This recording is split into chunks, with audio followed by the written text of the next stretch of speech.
Imagine yourself looking out at the vast sea before you.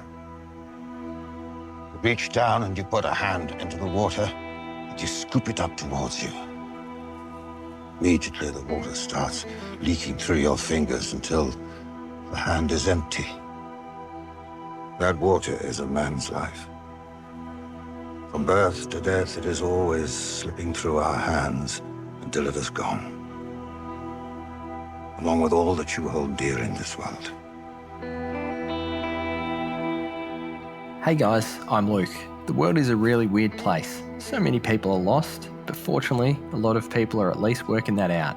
And I'm here to take the gloves off and explore the question, what's the point anyway? I went through my own deep exploration on this question over the past 5 years, and after 30 years of atheism, I became a Christian. I'm not really a typical Christian or churchgoer. In fact, I really struggle with much of what modern Christianity projects itself to the wider world. And I'd actually disagree with more Christians than I agree on with what the point is anyway. So what I want to do with this podcast is bring on guests with all different worldviews and put their perspectives in the furnace of ideas and really challenge them to find out which ones make the most sense. I believe that the truth is knowable, and through vigorous debate and questioning, we can uncover it. Join me as I stress test all these ideas and try to answer the question of what the point is anyway.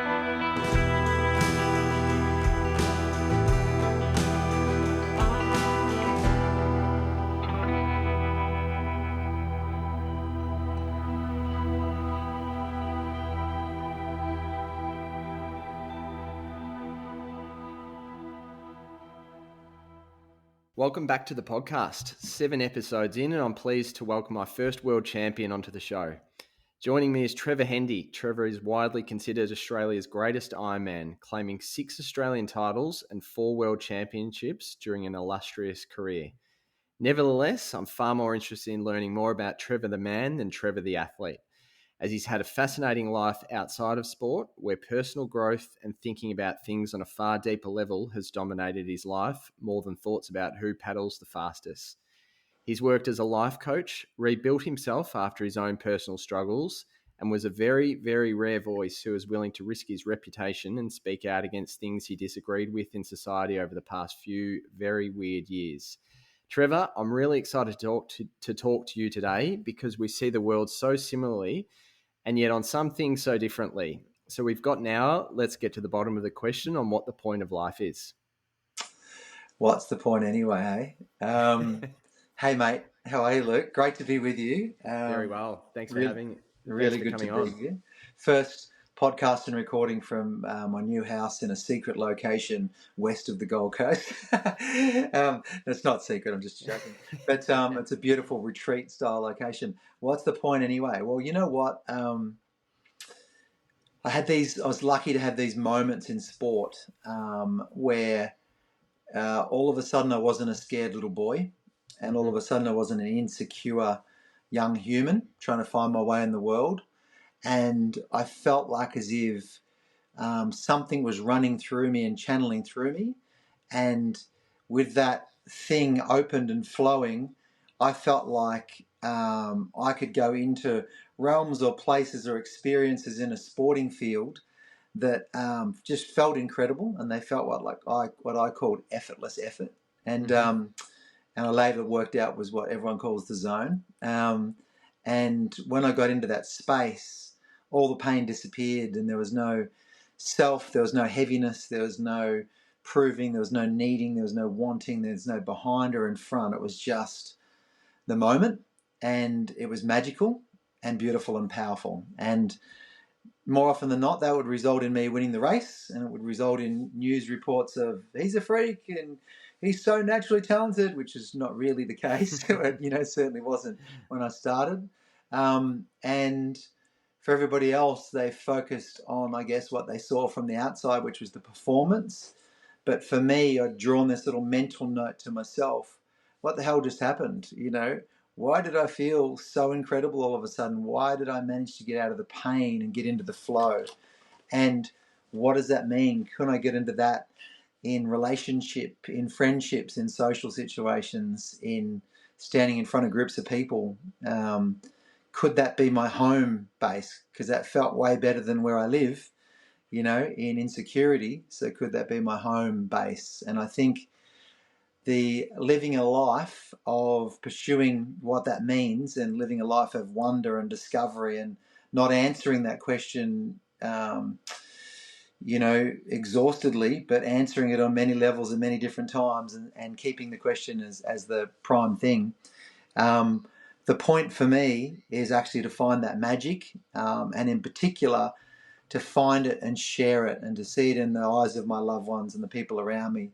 But to also, if I can play a role, it's to see it in the eyes of a stranger, or they're no longer a stranger when you see it in their eyes, by the way, but someone you hadn't met before, then that's even greater than seeing it in your family. It's like you're living a purpose. So the point is to know that there's magic and to find it and to work out why the hell it's so hard to hold on to and it's so hard to get back to when you drop your way out. So long answer, unrehearsed, but it's like I think that's the point for me, is that you can't, once you've tasted the magic, you can't go back to the sugar and pretend that's the real stuff, So my life's been about actually exploring it, finding it, holding it, sharing it. Sharing it, really. Perfect. That's the Great point. answer. I mean, it's. I was just saying to you as we were chatting before we hit record. I've spent the last couple of weeks listening to 10 or 20 of your podcast interviews in preparation, and it's one thing that's certain is that it's been a bit of a rocky journey to get to that spot, and you've had plenty of highs and lows. What's maybe like the abridged version of how you got there? Because you certainly had some struggles, I guess, in your early 20s, and you would probably say after that as well, and we probably continue to have struggles today. But were you always a deep thinker about things like through your teenage years, or were there things that happened that made you just question life a bit more than paddling out to the next set of waves? I don't think you're a deep thinker. I don't think you realize you're a deep thinker until you stop thinking, because when you're in the thinking, you just think it's you, So, and what I'll explain, I'll give the abridged version. Father left Melbourne. Mum and Dad packed up, left Melbourne when I was 3. My sister was 8. We travelled around Australia. They left the dream behind, the so-called society dream, the house, the picket fence, the family, the best job, all that. Travelled around Australia for a couple of years, and that taught me that home is where the heart is, not where what number on the street, of the block that you bought this house. He used to walk us off into the bush, and my sister and I, while Mum was cooking dinner, and then he'd circle us around for about 20 minutes, and then he'd say, all right, now find your way back, show us the way back. And I often joke that then he'd run off, but he didn't. He wouldn't run off. He'd just walk behind us and we'd have to find our way back. So from 3, 4, 5 years of age, I had to find my way home. And he was teaching us to know where we were. If you get spun around, if you get turned left, right, and life takes you on a weird journey, or if you go off the beaten path where the signposts aren't so obvious, just know where home is, and it's okay, So I get a little tinge of emotion now because my third child, my youngest son, he's in his mid-20s, but gone through some real challenges in life. Well, all the kids have been through challenges, like all of us. And he's been through some more significant challenges in areas that the other kids haven't had to deal with. And it's like he gets lost, And I know that I've taught him to find his way home. And I notice that he'll get lost for a while and then he comes home, and he comes home and recoups, So I know it's passed on from my dad to me and to my kids as well. But settled on the Gold Coast, so I was basically a life of adventure, of saying you can, of not believing that the picket fence was the dream, really thinking that travel and lifestyle and connections and family all around the country and all around the world was actually the dream. So that certainly played out. But then when I settled on the Gold Coast, 8 years of age, joined Nippers, cried on my first day, didn't want to compete, didn't want to go in the ocean, did the beach flags, got second, and worked out that every time I got one of these little beach flag things that you dive in the sand for, my mum seemed to be really happy. So, by the way, when I started, I had to swim 6 laps across the swimming pool, and with everybody else, and I cried not because I couldn't swim the laps, because I didn't want to race or I didn't want to compete against anyone. I wasn't used to that. I just traveled around the country and played with the Indigenous kids and, my mates and stuff in the Northern Territory and Northern New South Wales, Northern Queensland and all that sort of stuff. And all of a sudden here I have with kids with goggles swinging their arms around, getting ready to, stretching, getting ready to win this race, and they look like they wanted to smash me, the new guy. I'm eight, so I'm making a lot of this up in my head at the time. Yeah. But I freaked out and cried and didn't want to do it. And to my dad's, credit, he pulled me back, hugged me, held on to me, told them to run the race. Then when everybody ran the races for the different age groups and they crossed the road and went down the beach at Surfers Paradise, my dad said, all right, it's your turn now, and made me do the 6 laps, but without everybody in there. So he did this beautiful thing. Instead of actually letting me run away from something that was scary, he let me withdraw a little bit from it, but then go and complete the task without the major fear factor. Yeah. And it was the best thing that any one person had ever done for me at that early age, because from my whole life, whenever I've got scared or thought, oh no, I can't handle that, or I don't want to deal with that, or I don't want to tell the truth where I'd lied, I don't want to face the music, I'll always back off a little bit, lick my wounds, and then step in and finally do it, So I haven't left too many unresolved issues or skeletons in the closet because of that. But the abridged version is that I then got to the surf club, and there's young men, being alpha men, and I'm a bit younger and got bullied and belittled, and we just called that, School of Hard Knocks, or growing up, or toughening up, or character building, but now we call it bullying, and so I developed a persona that really was all about, it seems to be the winner calls the shots. So if I win, I'll get to call the shots. I won't be criticised. I won't be chased around the club and initiated. I won't be humiliated. I won't get the girl stolen off me. Mm-hmm. I won't be left out or asked last what we want to do next. So it seemed like the guy that won got the power. And in my subconscious mind, I put, A plus B equals C, 1 plus 2 equals 6. I decided that I needed to be the winner to actually not be the loser anymore, So that's like an early teenager? Yeah, 14, 15, 16. Yeah. This is brewing. And then a great coach came to our club, and he was the coach of the world champion. His name was Bill Haylock, and the world champion was Dwayne Tyers. So Billy, coach, we set our goals, went away, and I wanted to be Australian Ironman champion, because if I win that, no one's putting any shit on me. I'm the guy. All of a sudden, I'm not the loser. I'm the guy. And I really, underneath it all, I wanted to get the girlfriend. Mm-hmm. I wanted to be loved. I got a girlfriend at one stage, but the guy that was the winner took the girlfriend off me in my story, the way I saw it. And so I wanted to be the winner to get the girl, but I also wanted to be the winner because the winner will be able to keep the girl. The winner won't be insecure and won't be under threat all the time.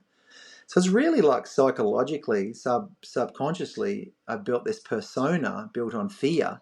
Yeah. So if I'm fearful of that happening, all I have to do is go into some sort of dynamic control of the situation, where I'll make sure can we swear on this podcast, Luke?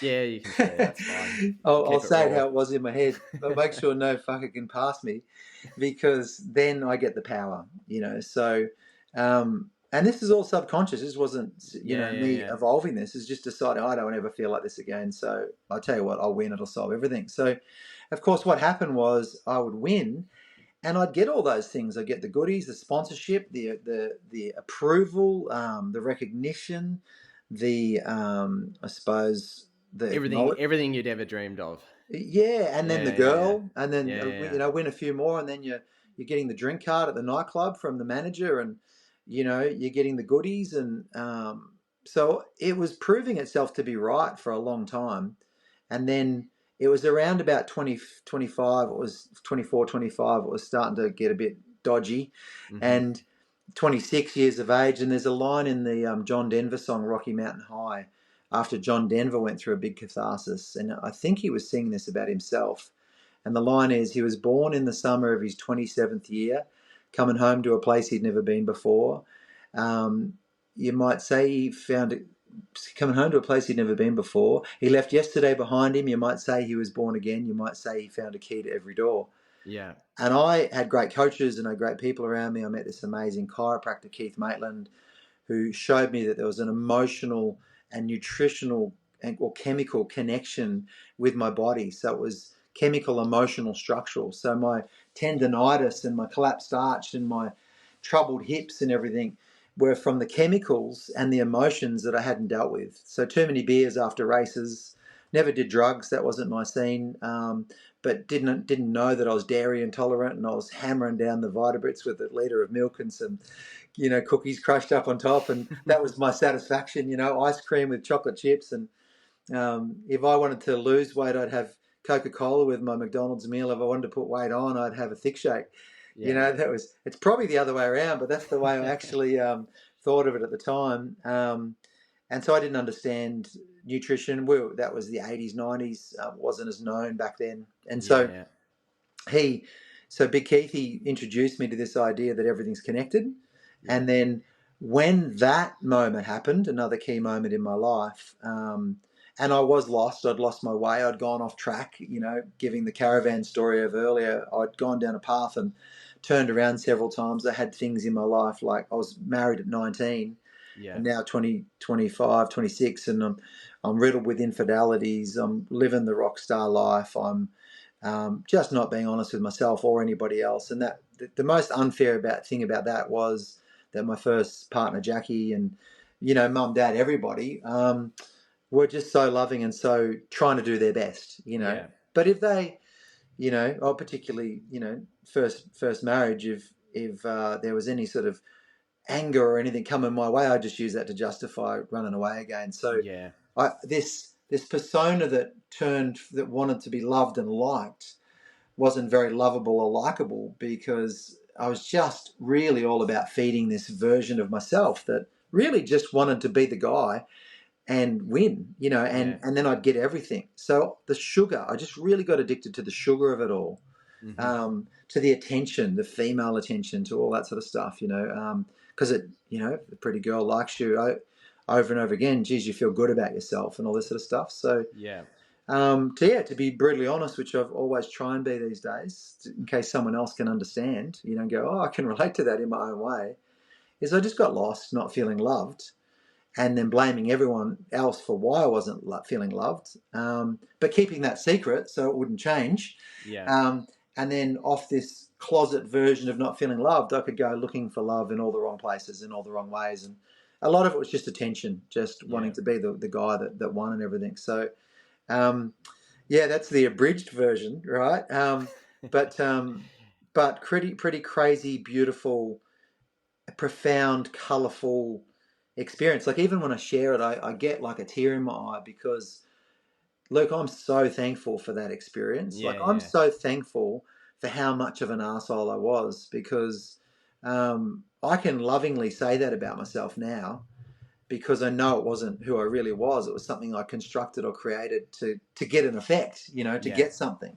But the degree to which I was wrapped up in it and constructed it and created it for myself was the degree to which it was so damn magical to let go of it. It was so damn beautiful to go, oh, the love was the thing that was already inside of me before all that. The love was the thing that I got when I jumped out of my dad's, blue Dodge truck in the Northern Territory with my Matchbox cars, and ran over to, the Aboriginal kids over there that were my age, and just opened the Matchbox cars up and started playing with them and for hours. And my mum would go, where's Trev gone? And oh, he's over there. And the love was the things I experienced with standing, in the middle of nowhere with my sister, 5 years old, standing next to me.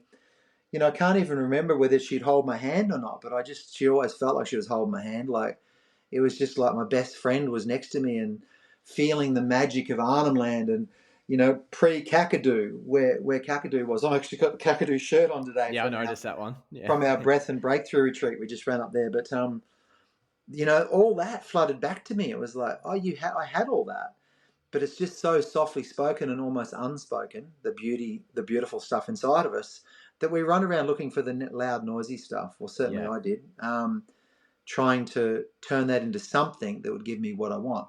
And ultimately, my beautiful friend Colin, that I met many years later, who's passed away, and worked with him spiritually, he used to say, when you have a solution to a problem without a change of awareness, the solution will become the problem. If you if you introduce myxomatosis to kill the rabbits, it'll create a whole other problem. Yeah.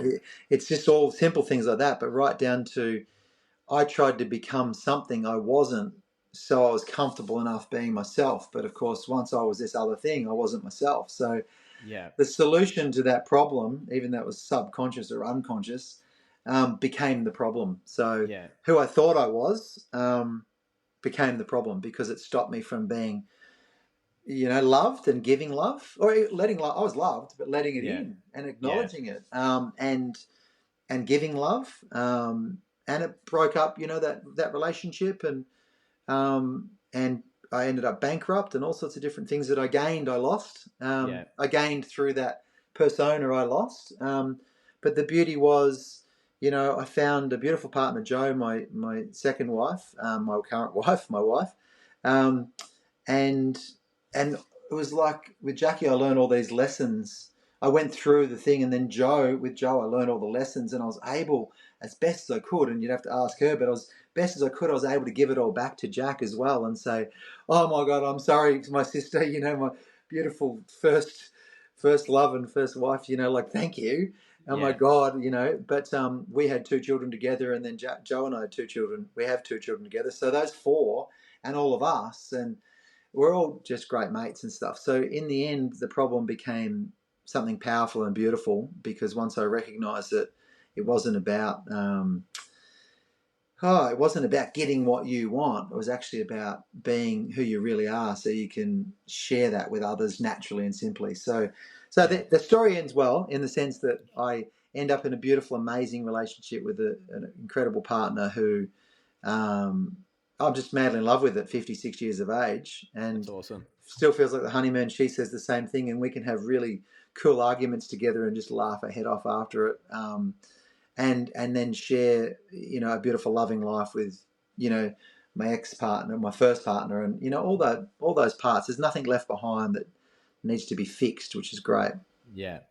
When I sort of started the idea of doing this podcast, and I sort of landed on the name, sort of what's the point anyway. I always thought in my head that there's two types of guests that are the most interesting, and it's the people that have hit absolute rock bottom. They've had some enormous tragedy on their life, and that's made them question everything, and then they've built themselves out of it. Yep. Or the second one is the people that have achieved everything they could have possibly thought they ever wanted to achieve, and realized, no, hang on, this isn't it. And then had the same journey of sort of rebuilding. And it sounds like, you were probably more so the latter, even though the first probably leads to its own set of challenges that sound like the first instance too. But Yeah, what the was it? first and second aren't unlike. I think it's Yeah. the Jim Carrey version, isn't it? Like, where he says, "I wish everybody would become as famous as they want to, so they realize how it's nothing. Yeah, spot It's not on. what it's cracked up to be." Well, that was what I was going to lead to with the question is, what was it like for you having this sort of crisis and then rebuilding yourself whilst simultaneously having a public persona that was very much alpha male Australian sort of Ironman in the 90s, people looking up to you, you're obviously super fit. What was it like having to sort of humble yourself and rebuild and rethink about what Trevor Hendy the man is whilst you've got that persona? I'll share a funny, spooky story with you. Is that there's this school of thought. There's a book called The Disappearance of the Universe. It's about the book called The Course in Miracles. Yeah. And Course in Miracles is purported to be a channeled teachings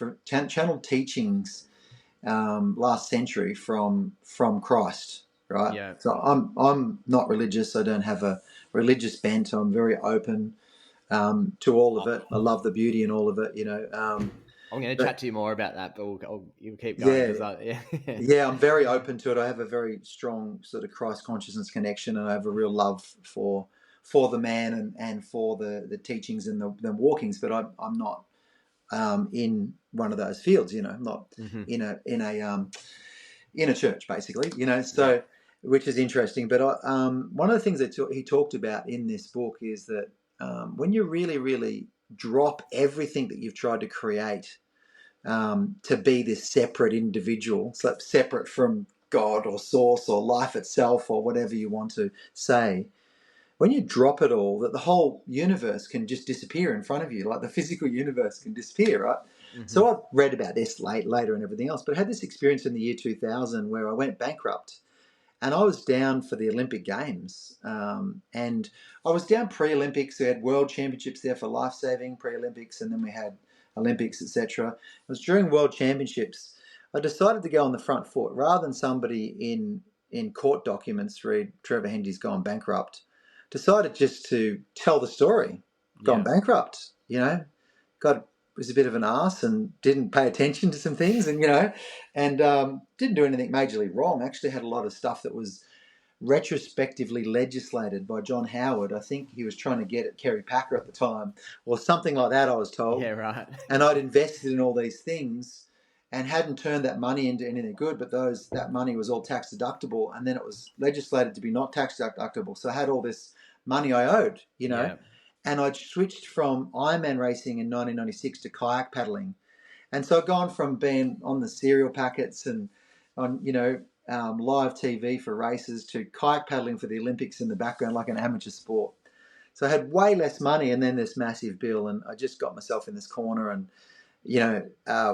upon researching everything at the time, the best decision seemed to be to go bankrupt and start again. So got a good representation, and I went out and I just sort of put it out there. Hey, I'm in Sydney, I'm around, if anyone wants to talk to me about the fact that I've gone bankrupt, give me a call and I'll do an interview, So I did a couple of things, Kenny Sutcliffe at the Olympic pool, and then, and I'm sharing this story vulnerably about how I've gone bankrupt. And I'll go sideways for a second. Tucker Carlson in the US spoke about meeting Mike Tyson.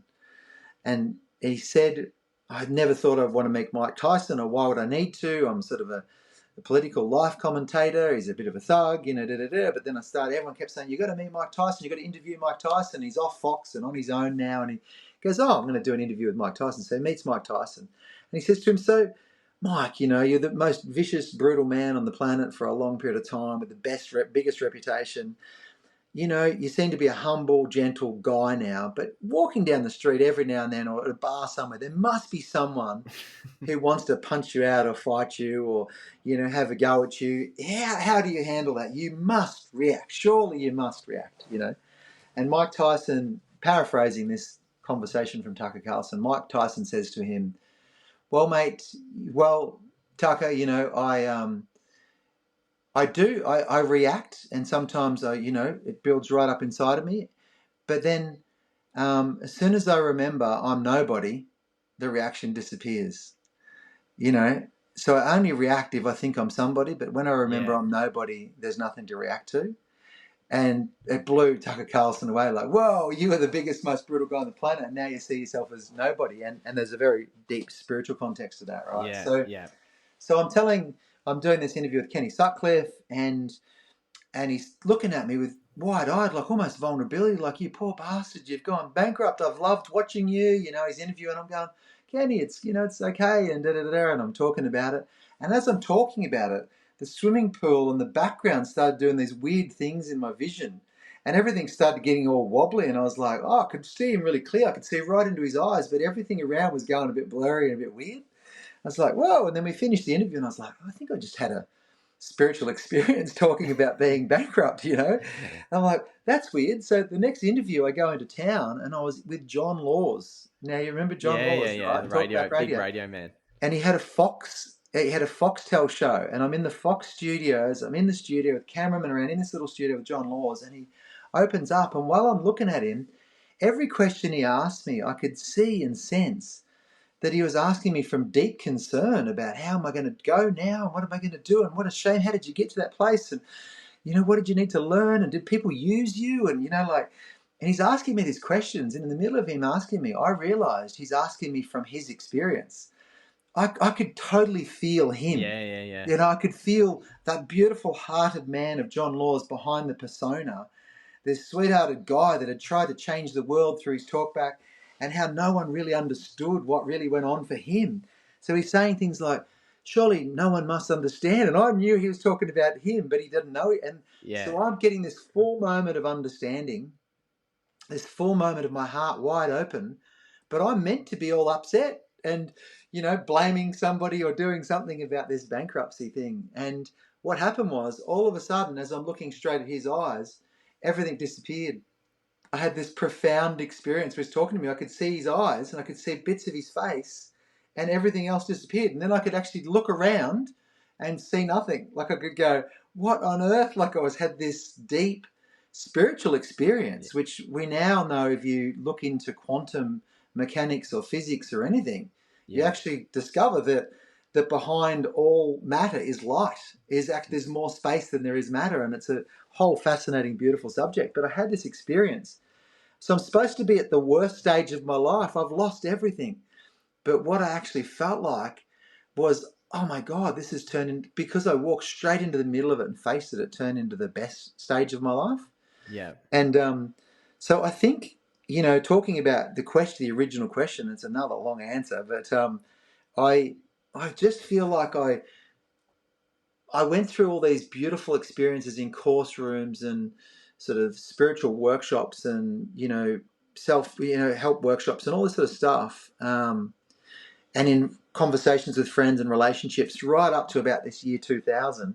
And then talk about change of millennium.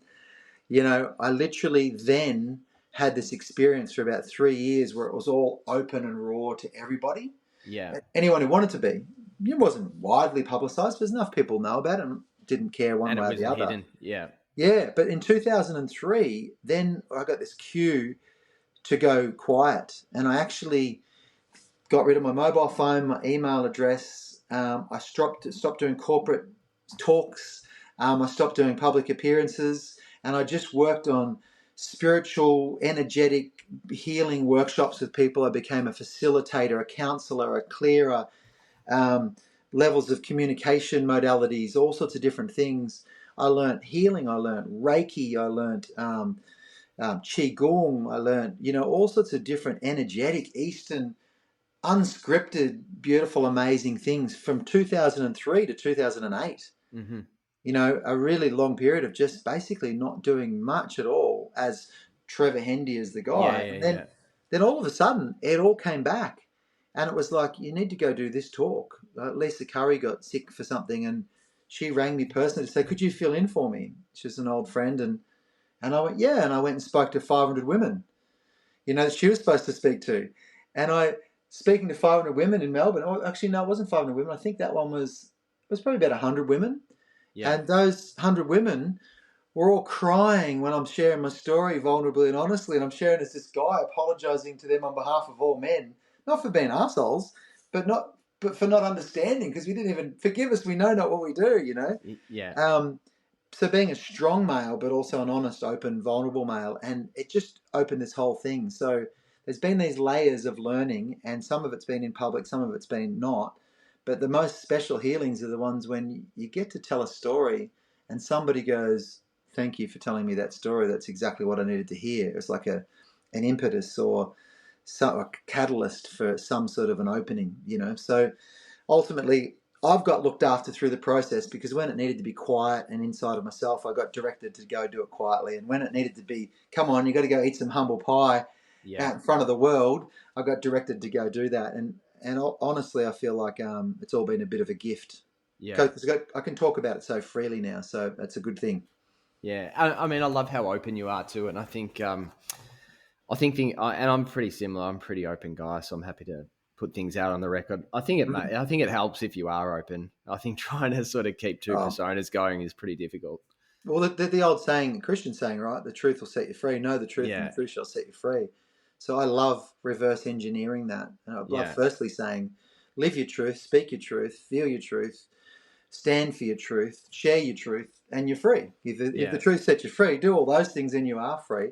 But secondly, if you don't feel free, then something's not the truth. So, something you're thinking, feeling, doing, maybe you think you owe somebody something, or you think I can't leave until I've done that, or I shouldn't have done that, so now I've got to pay penance for a long time. If you don't feel free, it ain't the truth, because the statement can't be true one way and not true the other. Yeah. So I've gone backwards with that often, and I say to people, "Do you feel free?" No, no. Okay, well, what? Tell me about how you see the situation, because however you're seeing it is not the truth. Because the truth is, it's for you, and there's an opportunity. You can walk away and let it go. You can change it. You can do whatever. And as soon as you stumble upon the truth in any situation, you immediately know, because as you stumble, you also your energy lifts, and you start to go, "Oh my God, that was the truth." So some people listening to this will even go, "Oh my God, I can feel that right now." Yeah. Right. Oh, there's the things that are weighing me down.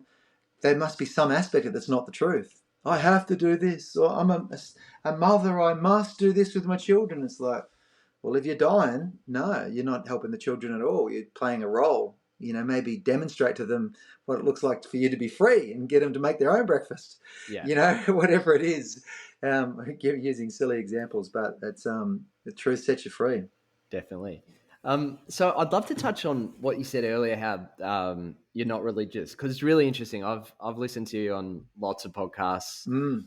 and I think you've got really firmly held views, and you're very, you quote Bible verses all the time. You've spoken about some of the Eastern religions. Mm.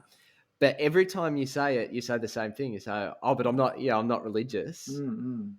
I would say so. I'm Christian, but I would say Mm. I'm not religious at all, and I would say Jesus Christ hated the religious teachers more than Yeah. anyone else on earth. Mm. What do you think when you say you're not religious? What do you Mm. mean by that? And my primary purpose for saying it is so that what I'm aware of is certain words become triggers for people. Mm-hmm. So if we say the word God, there can be 10 people lined up who have 10 different experiences of what I'm about to say next based on Mm-hmm. their thought of the word. Yeah. If I said Jesus Christ, okay, that's going to completely shut down a group of people, completely open up some, and get a few curious. So I think the one thing that I don't think helps anyone is living under a set of rules and Mm-hmm. regulations, and because know the truth and the truth shall set you free. If you're living a rule to be a good human, so you make it into the afterlife in whichever religion you're in the right afterlife, well, then you're doing everything, to serve yourself later rather than anything to explore yourself fully and just share your full natural self. So Yeah. I often say it for the purpose for other people, so that they're clear as I'm about to say the next thing, that this is not doesn't have a dogma attached to it. It doesn't Yeah. have a set of rules.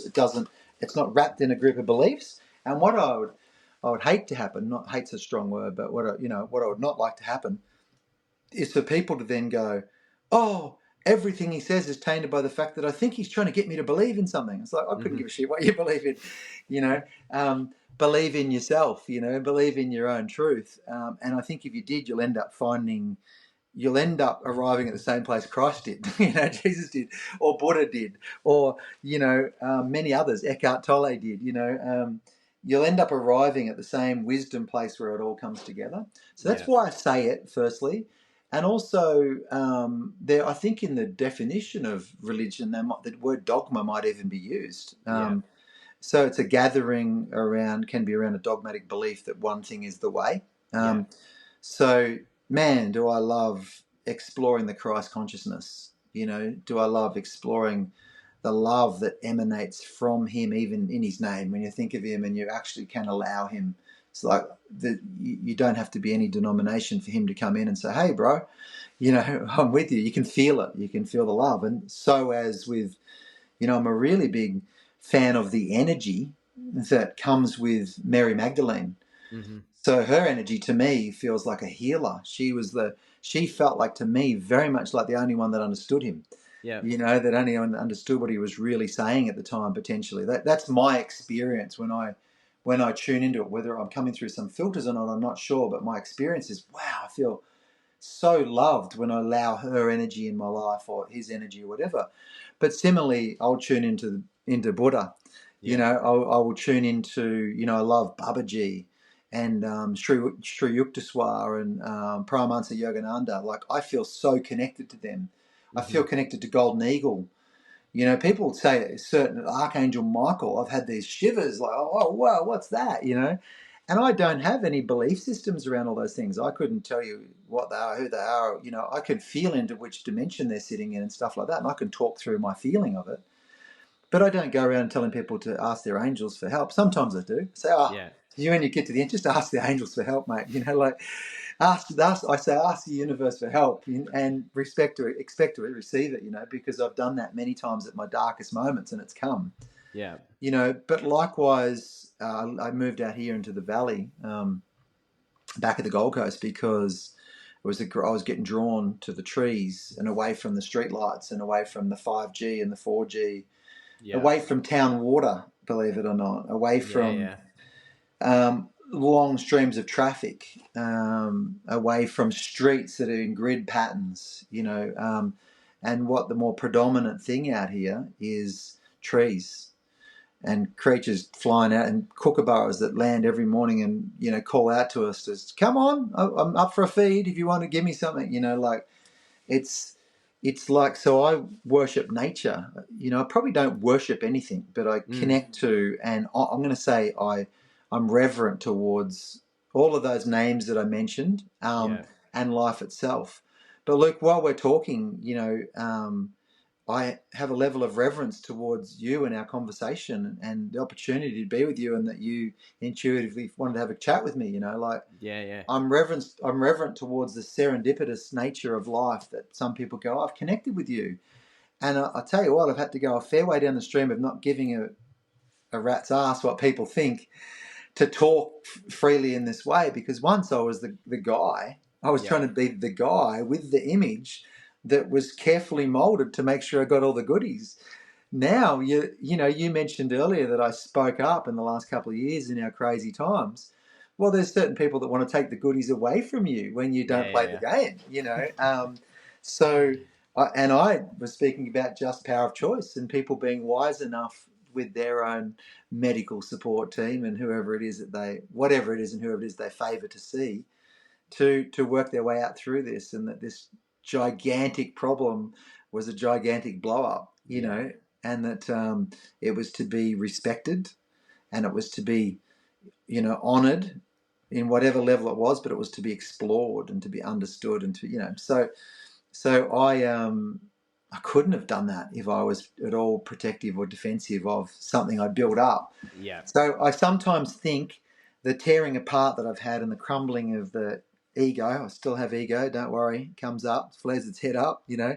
I think but we all do. yeah, but I think the tearing apart of it and being much more open and much more honest about the ego, and also good sense of humor about it, has helped me to be able to do what I need to do at the times that I need to do it, to be of some sort of service in some way. And even if that's someone that's listening right now that goes, oh, thanks, I needed to hear something that I said today, you know.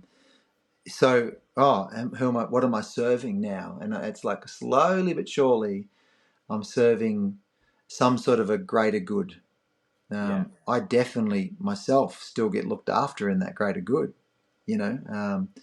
I'm not in this gigantic sacrifice and being some martyr. I'm living this amazing life, and I'm finding that's the purpose of life, is what's circling back to what's the point anyway, is to live a life that's full of love and laughter and hilarity, and to be somewhat of a demonstration, not take yourself too seriously, but also not take yourself too seriously, but pay great attention to what's actually happened, what's gone on, what you got out of it, and where you could go with it, you know. So it's all served a purpose.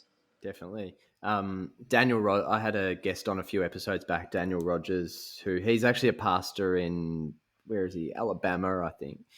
And his answer was one of my most favorite ones I've heard thus far. The point of life is to love and to be loved. Yeah.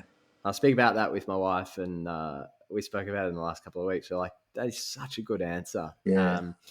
But what's interesting is, Daniel and I are in the same camp, where we're both Christians and believe every word that Jesus said, but both of us would be called by the institutional church total heretics. Heretics. Yeah. And I just have such, I just can't stand the institutional church and what they've done, because I think when you say the name Jesus Christ, you're right. I think everyone sort of likes, Jesus the hippie. No one sort of has a bad view of Jesus, but everyone attaches that to, like the Catholic Church and the other churches that have fought wars in his name and all this sort of stuff. 100%. It's just like you read the gospel message, you're like, you got this wrong. It's totally wrong. So my view and the view of Daniel as well is we believe in what's called fulfilled eschatology. So I'm sure, you've sort of, followed the sort of dissidents over the last few years. You've probably bumped into Christians like, we're in the end days, Yes, and yes. Our view is that we're not in the end days, and that the end days spoken of in the Bible were the end days of the old covenant system of Israel, and Jesus came to bring in the new heavens and earth that are here and that are eternal and that are everlasting. Yes. And that you probably know the verse talking of Christ consciousness where it says the kingdom of God is within you. Yes. So I'd love to dig a little bit deeper, right? Because so I think the kingdom of God is a spiritual reality that is right here, right now, but only accessed via Jesus. It's not this idea of doing good works and getting into a place when you die that we call heaven. And that's everyone thinks of Christianity as that. I just totally disagree with it. It's right here, right now. What I find really interesting is people with sort of a new age sort of view of the nature of God, like yourself. I think you understand the nature of God's kingdom better than most Christians. Now they'll hate me saying that. Yeah. But I've had plenty of Christians tell me that. So don't worry. Yeah, it's not unusual to be told that. And they would say, that you're falling to the false light and that the Antichrist is coming and, all these sort of things. And I hate it because I think it just totally misrepresents the message of what Jesus came to say. Well, it's certainly just take one rule. Know the truth and the truth shall set you free. Doesn't 100%. Match up with that, does it? Doesn't feel free when you say that stuff. It doesn't at all. You're living in total fear, waiting for the world to get burnt up so that you can go to this, utopia and everyone else will go to burning hell. So where I disagree with you, and I don't say that in an adversarial way at all, because I think the discussion on these things is beautiful. But the question for me, and I mean, I was an atheist until 3 years ago. I'm so thankful for the chaotic period that we had because it made me question things more than I ever had. But for me, it comes down to the question of saying, who was this Jesus of Nazareth? Because if he was a misunderstood teacher who institutions have made a big deal out of and used him for their own purposes, then we're free to sort of just look at him and use him for whatever, whoever we think he was. If he says, I'm the way, the truth, and the life, and no one comes to the Father except via me, it's such a bold claim. So I'm keen to hear your view because you have such respect for Jesus Christ, the man, and I know you've read a lot of the Bible. Who do you think he was? Yeah.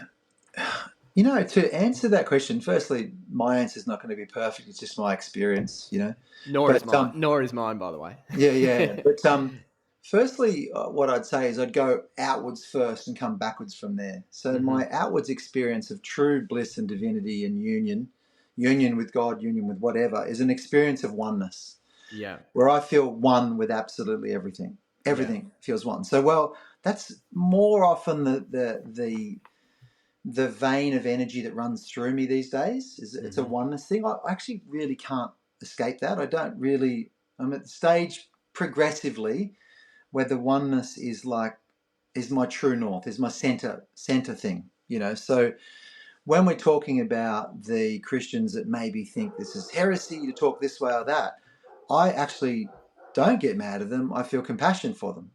Straight away, I just see them as another version of this great of me, or this great life, or this oneness that we're all experiencing.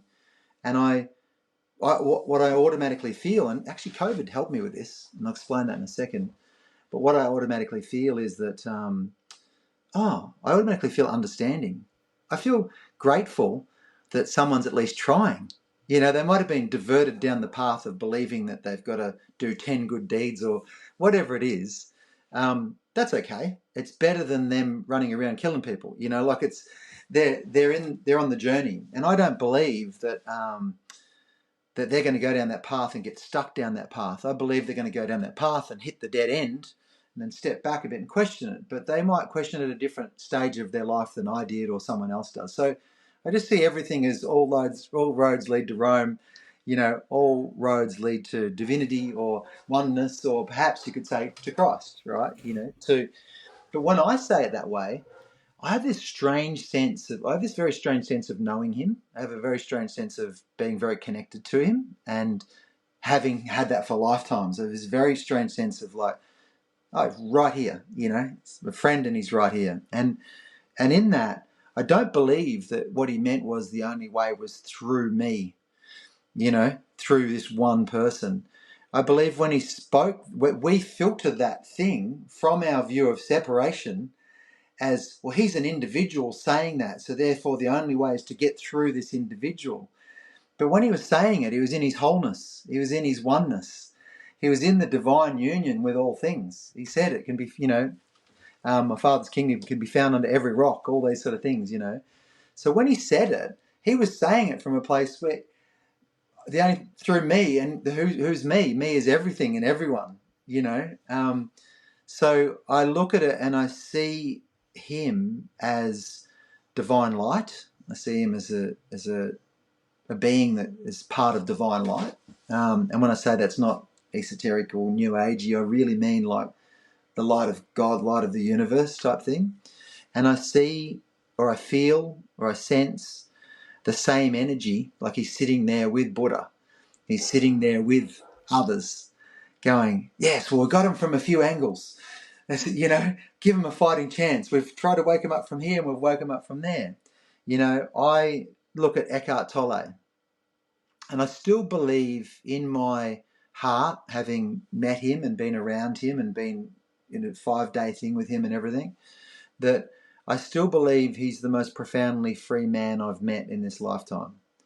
No ego, in the oneness, your beingness running through him, humble, gentle, simple, but hilariously switched on, present, can't pull the wool over his eyes, completely aware of entity states and programs and AI, completely aware of the whole thing, but not talking about it much because he's just drawing people's attention back to the now, back to who are you, to dropping the good, bad, the fourth dimensional things, good, bad, right, wrong, win, lose, success, failure, rich, poor, fat, skinny, dumb, smart, good enough, not good enough, acceptable, unacceptable, heaven, hell. These are all fourth dimensional concepts. They're a place that we get trapped in the mind.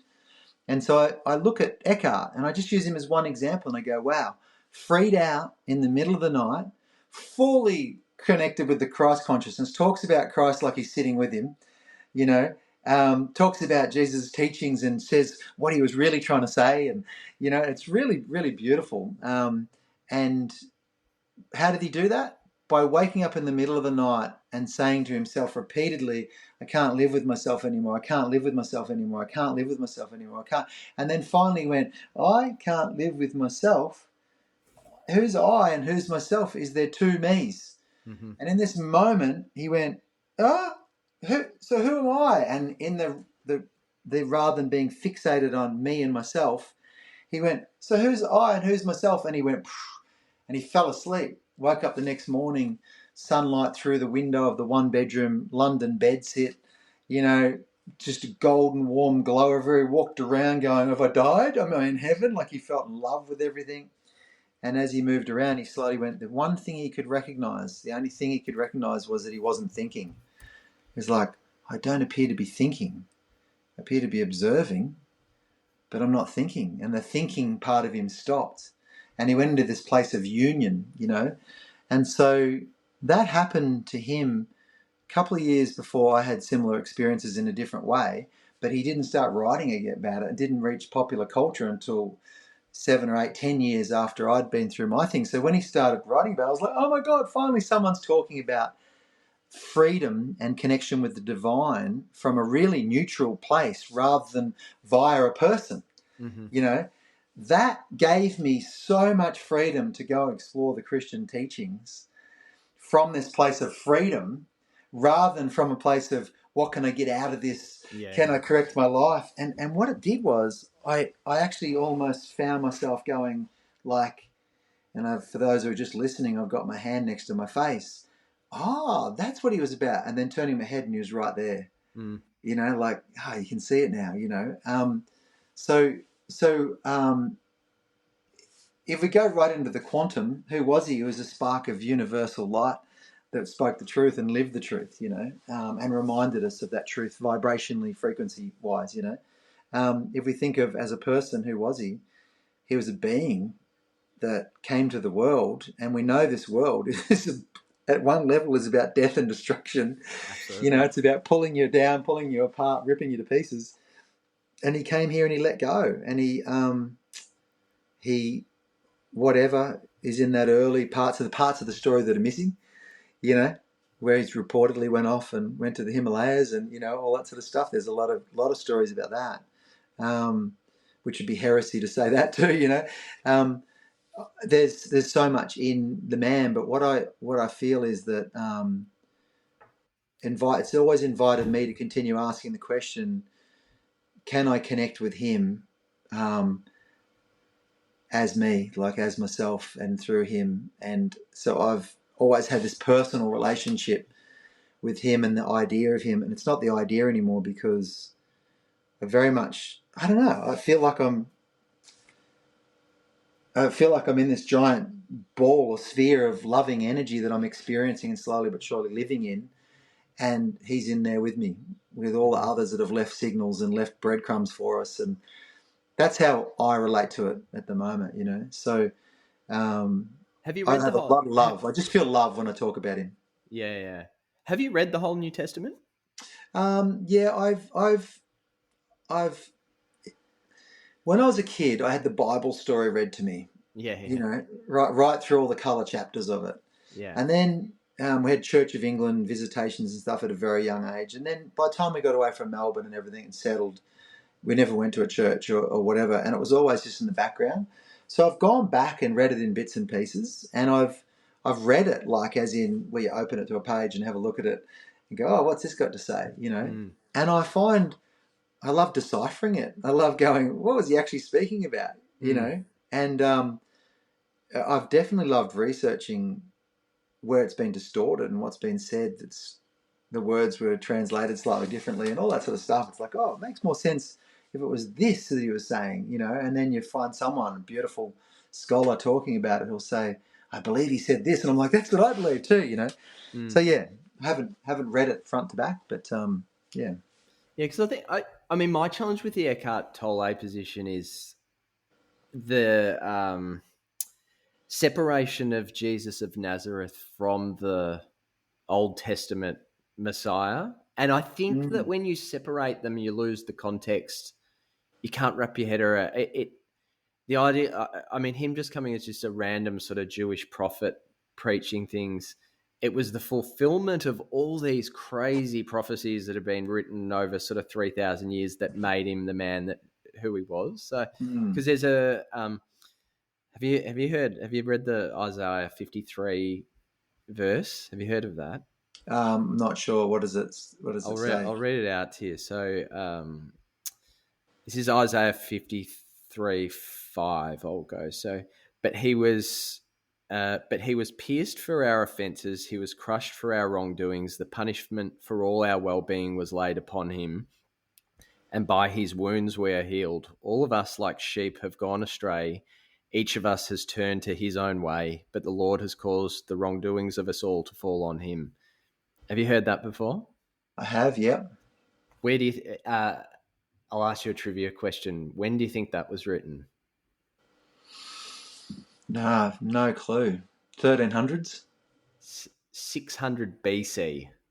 600 BC. Yeah. So Yes. that was Who was it written by? So that was the prophet Isaiah. Right. Yeah. So that's a really famous sort of Old Testament prophecy. And so for me it's the Jesus, the Hebrew Jewish Messiah who arrived on the scene and went to these religious leaders of the time. And I mean, Israel, the old world where Israel was basically then at that point just run by corrupt, wicked religious leaders. Yeah. And this guy arrives sort of wearing sandals. He's, comes from Nazareth, which is like a backwater sort Yes. of Yeah. town, and comes into Jerusalem saying to these guys, I'm the Messiah. I'm the Messiah. I'm the one that was promised. And you guys, the end is coming for all of you. And this is what you've got to do. And then, 40 years later, the entire Jewish temple and old covenant order is demolished to the ground, as he said Yeah. was going to happen. Is so powerful. So I could never separate Jesus, the Old Testament Messiah that was prophesied, with the man that who he was. And I wanted to segue from. Yeah, I was going to No, say. sorry, go on. I was just going to say, I don't believe in my feeling of him that I've separated them. Yeah, because I have you watched the series The Chosen? yeah. I was gonna mention Like The that, Chosen too. the Yeah, beautiful scene when he. So my wife and I watched it, and my wife was like, "Oh my God, I love Jesus!" Like yeah, she yeah, had no clue, no religious background whatsoever, and I'm like, yeah. "Yeah, see, hun, he's pretty amazing, all right?"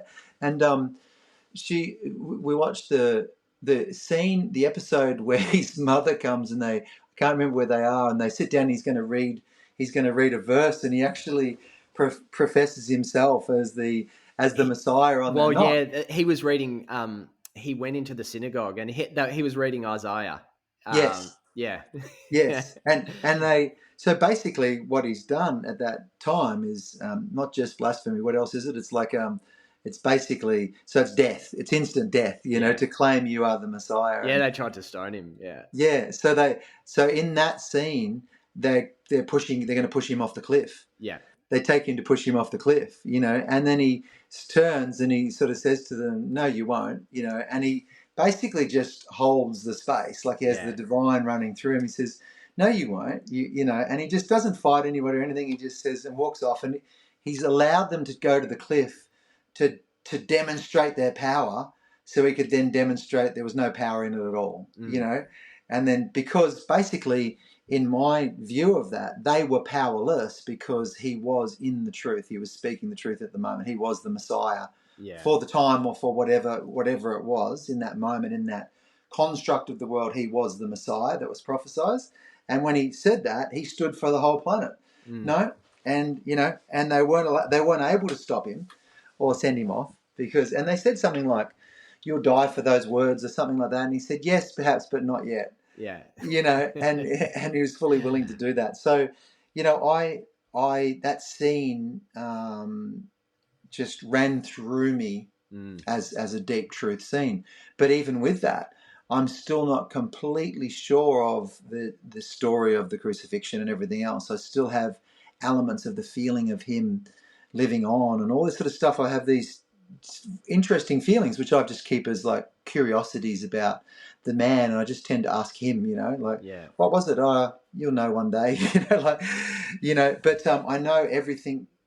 Quite often I see things not unlike breadcrumbs. Things are left for us at a certain level of understanding, so we get the lesson from a certain angle, and then we get that lesson. 10 years later, we might look back at that lesson from an evolved consciousness and look back at it and go, "Oh, how's the way that freed me out? But I thought I had all the answers, and now I look back at it and go, I knew so little." yeah, you know. yeah, And I often think of great books and spiritual books that I read along the way that showed me the way that I go, "Oh, what an incredible book!" And then 10 years later, I go, "I might read that again." I have a look at it, and I start reading it and go, "Oh, this is actually, you know." There's other things I need to be reading now and looking at now and exploring now because I'm evolving, yeah, So yeah, I often see parts of the story as being parts that have been taken as literal because they need to be taken as literal until we can understand at an energetic level, at a quantum level, a collective level, the aspects of the story that are beyond the literal, that are into the universal and the oneness and everything. So I've always just allow him to be whatever he needs to be in my mind, yeah. I But think yeah, it. I definitely connect with the beauty, the love, the willingness to walk the journey. There's a deep connection there because and you might have heard it I might have mentioned in some of the podcasts, but when my father read the Bible story to me, it led up to this moment of this beautiful and magical man that's performing miracles and loving everybody. And I'm just like rooting for him like he's a little kid, traveling around Australia in the caravan, rooting for this guy, Jesus. And his story's going to end so well. And then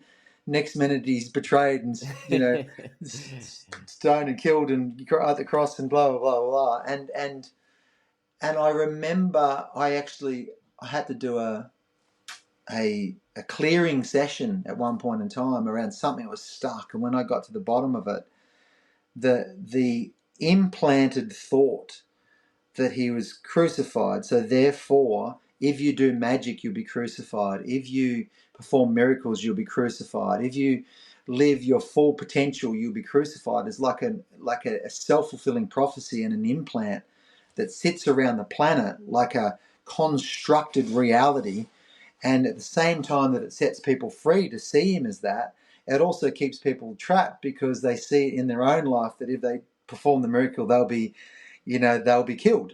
Yeah. And if you're okay to be killed and live on in the eternity, that's okay. But if, from the perspective of the individual, it's like, well, I won't do that because I'll lose my life. But I looked at it, and when I recognized it as a trap inside of my mind that seeded its way in as a 4 or 5 year old, I all of a sudden recognized, oh my God, John F. Kennedy, all the witches that were just performing beautiful ceremonies and they were tuning into the herbs and nature and everything.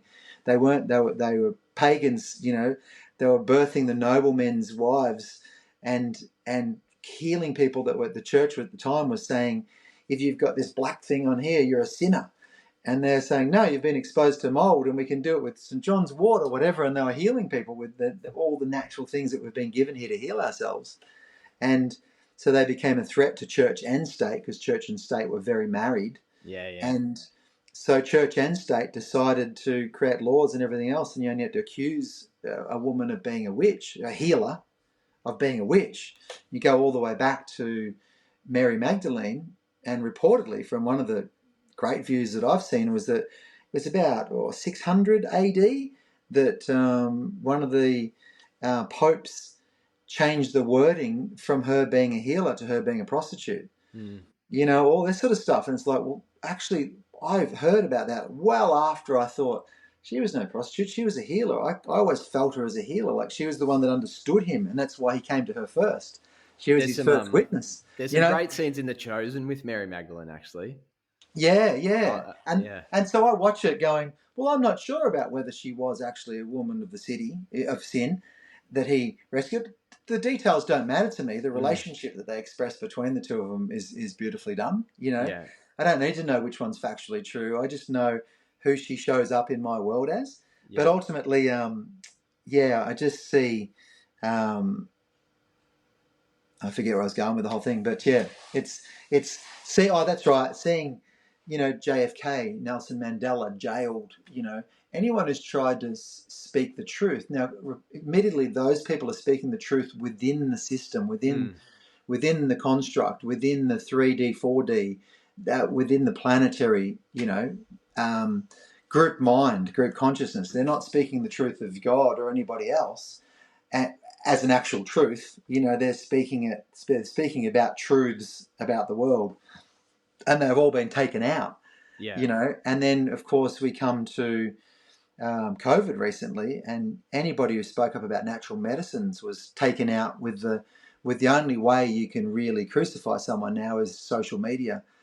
Put them up on the cross of social media and delete them basically. And so natural medicines were taken out. Terms were changed in the dictionary. The term for a vaccination was changed. The terms, all these different things were done, and the powers that be, or the powers that were, the status quo energy, once again tried to crucify as many people as it could. But there was a collective consciousness going on. People were stopping working and going, hang on a second, what am I doing all this for? And what's the point anyway? It was the massive 2 years of what's the point anyway? And I can't think of a time, certainly not in my lifetime, where as many people have started to ask that question. Yeah. So it's been a great blessing out of it. or there's been a wonderful return to religion. A lot of people have gone back. There's been a wonderful return of people questioning more like what we're talking about, like the deeper meanings of it all without going into formal religions. There's been people investigating their own health, movement, breath, Eastern, like people are basically, a lot of people just stopped believing that the status quo had their best interest in mind, and it can't really, because it's made up of everybody else, including us, who's bought into self-serving. As long as we're in it from a self-serving place, as long as we say, yeah, well, give me that medication and I'll be able to go to Europe again. Yeah, I'll line up. Yeah. Why? Because I just want my freedom. Well, it's understandable, because we're so damn bored and stuck, stuck in this reality without a great sense of God or Christ or purpose or meaning or sense of inner self, true inner self. Everyone was trying to look for love in all the wrong places. So they'll take any treatment they're offered to make sure they got back their freedom to go to the bar, But funnily enough, they didn't open the gyms and all that sort of stuff, or the churches. You weren't allowed to go to gym or church, or the beach, But you could go to the bottle shop, and you could go to the bottle shop, of course. I actually, in some of my notes before our chat, I was looking at some of your the headlines on you. Obviously, someone with a bit of a profile. In 2016, you were described as Surf Life Saving's first family, and by 2023, you were noted anti-vaxxer, labelled cooked due to your beliefs and bizarre views with wild conspiracy theories. And it doesn't surprise me you're laughing, because I think one of the great blessings of it is people like you, and who I respected so much in that journey. And I think the reason you're able to do things, because you just stop caring about what people think about you. Yeah, I think there was an amazing group of people that showed themselves, and just even a little consortium of people around me. Yeah. Kelly Slater, John Ziggy Stockton. Alberts, oh my goodness, just so many, Pat Cash, Barton Lynch, there's just so many people that stuck their hand up and went, what on earth? Like Eric Clapton, so it was fascinating. I think I did one post and got 4,000 new Instagram followers overnight because a couple of people shared it. Yeah. And I lost 4. Yeah. So that was the actual percentages. Yeah. Gained 4,000 and lost 4, based on the type of people that follow me anyway. And I was never interested in followers, wasn't trying to get any, but it was like fascinating to go, wow, look what just happened, and lost 4, and most of them try to tell you on the way out too. Yeah. Absolutely. And the same thing happened many years ago when I supported Pete Evans when he was talking about some things, and then someone straight away said, I've always been a big fan of yours, but lost me as soon as you told me that you support Pete Evans. I'm off, unfollow. And then 2 weeks later, there's another comment from him. I was like, I thought you unfollowed. Pete Evans has been a fascinating one. I mean, I'll first to admit, I probably looked at him 5 years ago. I was like, oh, he's a bit off, this guy. And then I looked, I was like, oh, hang on, Pete was ahead of the curve. Yeah. Just quickly, I was going to say that the side story was that during COVID, when social media blow up happened, I actually went on a post and I said that, hey, leave people alone, to these Ironmen that were, champions of the now. I came on as an old champion to a post in our sport and said, if someone's saying, please leave the vaccine out of my sport, don't tell me to go get the jab, blah, blah, blah. It's the one place I can go and not play. This is a young kid said this. Yeah. And then there was this pylon of people, respected Ironmen and a few Iron women, saying, no jab, no play, all this sort of stuff. And I went, whoa. So I came in and just went, hey, back off, leave the kid alone. If that's what he wants to do, it's up to him. Who are you to decide what the truth is, but based on, so just, it's each to their own. You want to do it, that's fine, And then I got piled on that. They turned on me. But what happened was then in came all those people I just mentioned, Kelly, Ziggy, Ingo Rademacher was on General Hospital for 20 years. Like, there's all these different people from around the world just came in and went, hey, no, Trevor's speaking the truth, and it's just this a crazy level of like support just to open up the conversation. And what happened was I had a few people saying, I hope your family dies, and all this sort of stuff. And then what I got was, okay. And I would type back to them and say, look, clearly you're really passionate about what you're saying. And I believe you're really caring about your family's health and the people's health around you. You really don't want anyone to get sick, and you don't want anyone to be negatively affected by this virus, blah, blah. And I said, so I think we're actually coming from the same place. I think the only difference is what information we've been exposed to and what information we've chose to believe as the best information.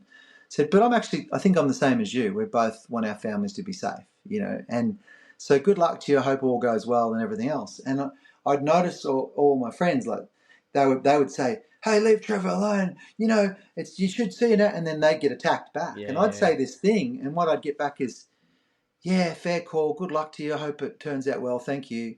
Because the truth was, I was literally going, you're the same as me. You just got different information. Yeah. You care. You're not 100% sure what's exactly going on, but that you're willing to do what is right. And you're willing to speak up. We're the same. We're much more the same than we are different. So I didn't see them as being on opposite side. I saw them as being attempted to be drawn to an opposite side by another force that wanted people to be in opposition to each other. Definitely. And I think the more we can see fellow humans as, fellow brethren that need to be loved, they're people that want to love and need to be loved, and we can help facilitate that. I think attacking and bitterness gets us nowhere. And why can I see them as that is because I know them as that, because that's how I know myself. It's spot on. Yeah. It's nothing outside of myself that I'm dealing with when I do. I understand that. Hello, you.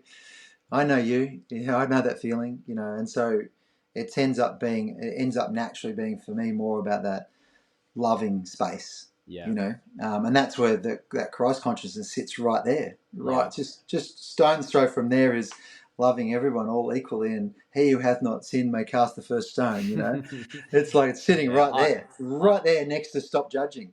I'm not picking up the stone, that's for sure. I don't know about you. If you just stop judging, you're right next to the Christ consciousness. You're right next to it. It's right there. Yeah. He's just saying, come over here and you'll know what I was talking about. You've got to I'll make a quick note, and then I'm wary of your time, because I know you've said you're committing to post 5:30. You're switching off from technology, which is awesome. Yes, but today I'm filming as a documentary on the Coolangatta Gold. So I'm going down to do a scene with Ali Day and 5 o'clock on the Gold Coast here. So I'll be post 5:30 there. But that's well, at least you're going to the beach. That probably that's right. That's right. You've got to check out a movie, The Case for Christ. Okay, really good movie about it. Beautiful. Because it talks about the crucifixion and the resurrection, which I think is the linchpin. Either that's true or it's made up. And if it's made up, then the official sort of Christian faith, I think, is in vain, and it is something else. But you'll find it really interesting.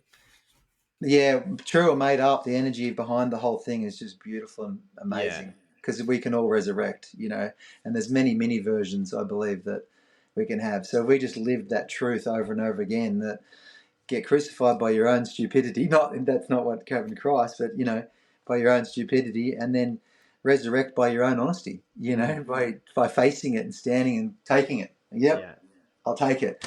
Rather than, and that's where probably sometimes I differ from people, is that rather than saying, well, he's taken it from me, it's like, no, I'm learning to take it for myself, and so I can stand next to him and say, hey, mate, thanks. That was an awesome journey. Thanks for leaving the breadcrumbs, Perfect. One final question, then I'll let you get going. Where do you think we're going? Where's the world at, and where are we going next?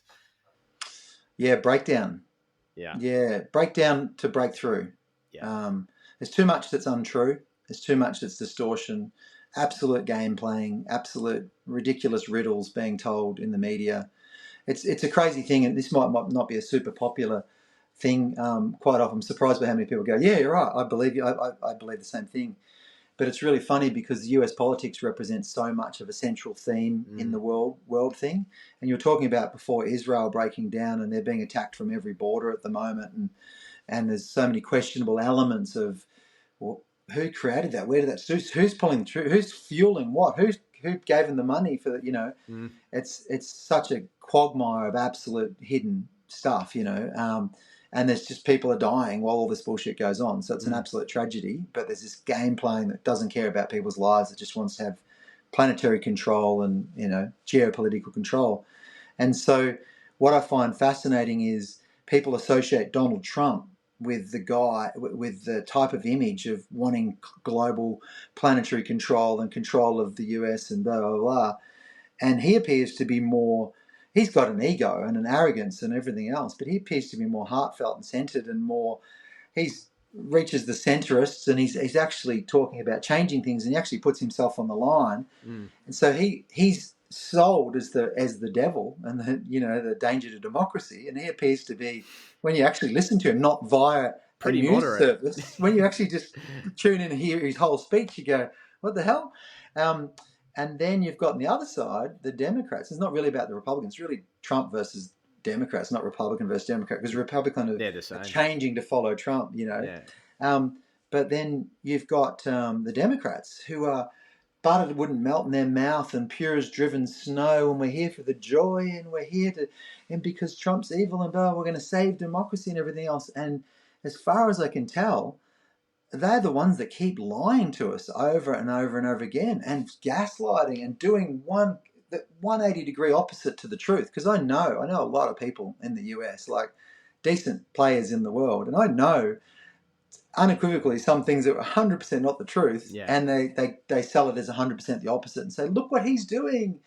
And they don't talk about it. It's just this crazy time in the world when people are getting asked not to look to a savior like a Trump or a Kamala, but to actually look inside of themselves and recognize where's the truth most aligned with me at the moment, and go, I'm going to support the truth to come to the surface. Now who knows who has to win for that to happen, because it might have to get worse before it gets better, I think for more people to wake up. But the one thing I've recognized is that a lot of people that I've loved in different ways, Tulsi Gabbard, Tucker Carlson, Elon Musk, Robert Kennedy Jr., I really connected with him during COVID. Spent 5 hours on a Zoom with him, and he shared with a few of us all the stories about his family and the CIA and everything else, and all these people are in this crazy lunatic, apparently bad as Hitler threat to democracy. They're all trying to tell the truth about different things. They're trying to stop wars, stop unnecessary medications, stop spending at ridiculous amounts. Vivek Ramaswamy, I've just listened to him going, wow, what a genius. Now I'm listening to J.D. Vance, and I'm going, I'm not a Republican, I'm not American, I've got no care about that, but I'm listening to these people going, they're talking my language, and yet they're just as unconscious as I am or anybody else, and they've got egos and they've got blind spots. But because of that, I see where we're going is through some sort of catharsis. And we'll either have to go through, I can't imagine the world allowing what happened last 3 years to happen again in its same form. But they're sitting on the outside trying to introduce another virus or another thing. But they basically want everybody on digital control, it seems, and I don't think it's going to happen, but I don't think it's going to fall away easily. I think it's going to be a constant threat while we work it out. But there's too many people have woken up. There's too many people are smart and they're going, nah, can't get me to play. I'm not playing. Sorry. The emperor's got no clothes. Oh my God. Perfect. Perfectly. Exactly.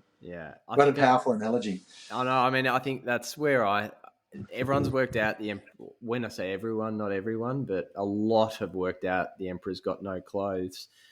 Why I don't think things get immediately better is because the emperor knows that everyone knows now as well, and that's when they tend to get a little bit violent and defensive and get on the attack. So a funny story that I haven't shared with anyone, mate, is that I shared publicly, but we went to Scotland last year and took my mother there, my aging mum, and had an amazing trip, and we're just investigating the family tree and get some bits of information and go to the town where the Blairs are originally from, and three fascinating people in the Blair line.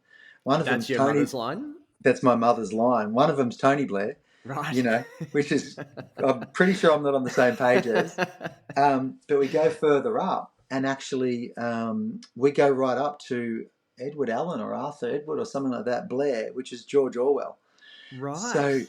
So I'm in a whatever lineage of George of 1984. So that makes complete sense why I'm like a bit of a dick when it comes to You've obviously got the George Orwell gene and not the Tony Blair gene. Not the Tony Blair gene. And when group speak and groupthink starts to happen, I'm very much recognise it straight away. But we go further back, and the direct descendants was the spiritual advisor to William Wallace. Right. So rode with him and rode with the guy that betrayed him. Robert the Bruce. Rode with Robert the Bruce, and I think was killed with Robert the Bruce. Right. Something along those lines. So there's a little bit of, I always wondered why there was this little shaky thing inside of me that said, bullshit, something in deep in the genes. And I sense that there's something on my father's side that gives me the real backbone of it all, because something my father gave me in the genes. I've just done a big genes test through True Diagnostics, so it'll be interesting to see what comes back, but that's more about my future health than anything else. So. Interesting. Brilliant. Well, Trevor, thanks so much for taking the time, mate. I've really, really enjoyed our chat. Cool, mate. I could probably chat for another 2 or 3 hours, but we certainly covered a few interesting topics, and I'll put in the show notes. I know you're pretty active on the podcasts, and you've started your own Future Lab. So Future Lab. For people, check it out. It's all about longevity, using supplementation and just awareness of good movement, everything else. Amazing people on the podcast. Yeah, it's been mind blowing. Feel super humbled, actually, to be on it. So I go and record 4 a month, and they'll all start rolling out soon. There's about 5 episodes out, but Future Lab, check it out. Perfect. Well, mate, enjoy your night down on the beautiful Gold Coast beach, and I'm going to tackle our sort of 10-degree, windy and rainy Melbourne weather. Cool, mate. And for those that are listening too, anybody, if you want to check out some pretty cool products, go to melrosefuturelab.com. Perfect. It's actually a whole range, 11 products that are designed to actually help people get that longevity and that life force, so that they can be picking up their grandkids when they're 80 and running around with them and doing those things. But it's cutting edge. It's never been so exciting. So I'm pretty enthusiastic about it, because I'm like, that's what I want to do. I want to talk and live well into the future. So you've committed to surfing pipeline at 80, haven't you? Yeah, that's right. That's the health goal, is to be able to surf any wave, walk up any hill, and ski any mountain when I'm 80 years of age with my grandkids. Yeah. That's the health goal. All the best with that. It's an audacious goal. So if you're taking those supplements, I'm sure that others should probably do the same. Yeah, no, that's pretty amazing. Check it out. Brilliant. Thanks so Lukey. much, Trev. Have a good night. See you, brother. See you, mate. Bye, mate. Thanks for listening. If you enjoyed this episode, please hit like and subscribe to get notified when the next episode is live.